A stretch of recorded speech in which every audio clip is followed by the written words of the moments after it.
ఇరాన్ని దెబ్బకొట్టేందుకు Israel ప్రోత్సహిస్తూ ఇజ్రాయెల్కి check పెట్టేందుకోసం ఇరాన్కి పరోక్షంగా సహకరిస్తూ లేదా ఇరాన్ ఎవరెవరికైతే సాయం చేయాలనుకుంటుందో ఆ తీవ్రవాదులైన హమాస్కి మానవతా సాయం పేరుతో కాపాడుకుంటూ వచ్చినటువంటి వాడు బైడెన్. ఆ Biden government దిగిపోబోతోంది.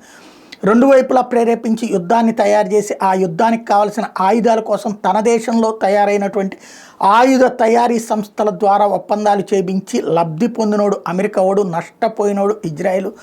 Hamas, Israel Hezbollah, Israel Houthi, Israel Islamic resistance force, Israel Islamic ఏదైతే సేవియర్ పోస్ట్ ఇట్లాంటివన్నీ నడిచినాయి. అయితే ఇప్పుడు పక్కన పెడితే ఇరాన్ తాజాగా అమెరికా అధ్యక్షుడు ట్రంప్ హత్య కుట్ర పనింది. ఆ మధ్య జరిగినటువంటి 2-3 అటాక్స్ కూడా ఇరాన్ ప్లానింగ్లో భాగంగా జరిగినాయి అన్నటువంటి వాదనల నేపథ్యంలో ట్రంప్ 20వ తారీఖు ఛార్జ్ తీసుకోబోతుంటే అర్జెంటుగా తెర ముందుకు వచ్చాడు ఇరానియన్ ప్రెసిడెంట్ పెజెష్కియాన్.